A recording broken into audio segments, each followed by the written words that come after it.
Você sabe como funciona o presente em português? Neste vídeo eu vou te explicar.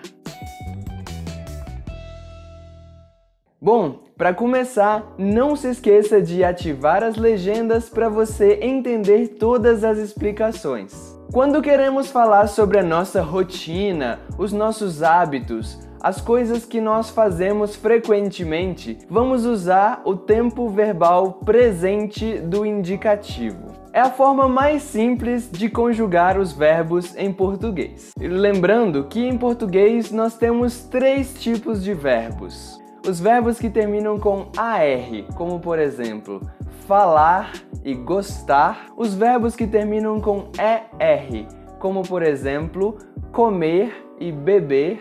E os verbos que terminam com IR, como por exemplo, abrir ou dividir. Vamos ver alguns exemplos de como funciona o presente e depois eu mostro exatamente qual é a estrutura desse tempo verbal. Com o verbo falar, nós podemos dizer eu falo português. Com o verbo gostar, eu posso dizer ele gosta de chocolate. Com o verbo comer, eu posso dizer nós comemos vegetais. Com o verbo beber, eu posso dizer você bebe café. Com o verbo abrir, eu posso dizer eu abro a janela. E com o verbo dividir, eu posso dizer eles dividem a comida. A conjugação do presente do indicativo segue um padrão para os verbos regulares. Eu vou colocar essa conjugação aqui na tela para você entender melhor.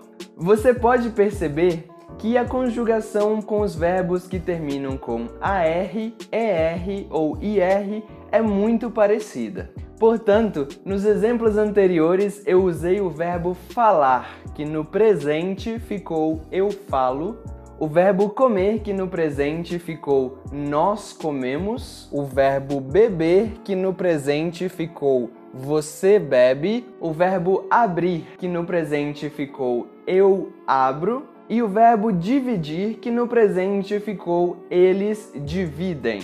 Se você quiser ver as conjugações com um pouco mais de calma, você pode pausar o vídeo agora e tirar uma captura de tela.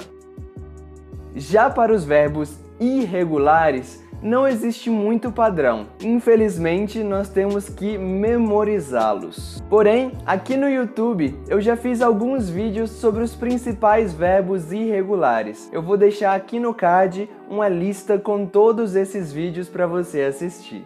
E é isso! Espero que esse vídeo tenha sido útil para você. Se você gostou, clica no like para me ajudar a fazer mais vídeos como esse. E não esquece de se inscrever no canal para você não perder os próximos vídeos. Aqui na tela eu vou deixar mais 2 vídeos para você continuar aprendendo português.